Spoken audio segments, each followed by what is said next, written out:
এই যে এই বেড়ারে এতগুলা টাকার মাল বাকি দিয়ে দিলেন, বেড়ারে তো দেখতে চোরের মতন দেয়া যায়। আমার তো আগের থেকে সন্দেহ হয়েছিল যে ঝামেলা পাকাইবো। ওই বেড়ায় যে একটা নাম্বার দিয়ে গেল, ওই নাম্বারটা কি তার নাম্বার নাকি অন্য কারো নাম্বার, একটা কল দিয়ে দেন। আমার তো সন্দেহ হয়েছে আগের থেকে, আপনার দিছে বাস।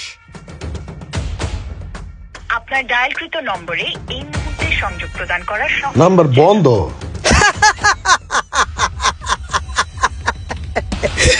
আগেই কইছিলাম যে ধরা খাবো মামু, ধরা খাইছো।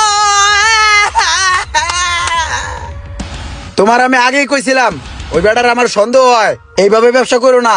2-4 দিন একটু ভালোই সম্পর্ক করছে, বাকি নিছে, বাকি টাকাগুলো দিয়ে দিছে, বড় একটা ডাইন মেরিয়া কোপ দিয়ে চলে গেছে গা। 30,000 টাকার মাল লয়ে গেছে গা। এখন বুঝো চুলকাও মিয়া, ব্যবসা করতে আইছে। নাম্বার দিয়ে গেছে, বন্ধ বন্ধ। লোকটা এইভাবে বিশ্বাস ভঙ্গ করে বাটপারি করবো বুঝতে পারিনি।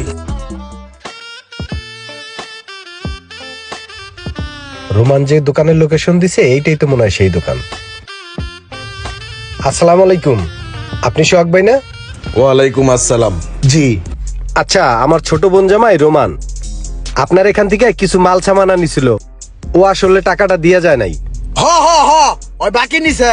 আর ওই যাওয়ার পরে তি মোবাইলটা বন্ধ, ওই তো একটা বাট পার, ওর পাইলে ঘুষামু। একদিন না একদিন ঠিকই ধরা পড়বো, আমার চোখ ফাঁকি দেওয়া অসম্ভব। 2-3 বার চল্লি বললি কইরা হ্যারে বলদ বানায়া সব লইয়া ভাগছে।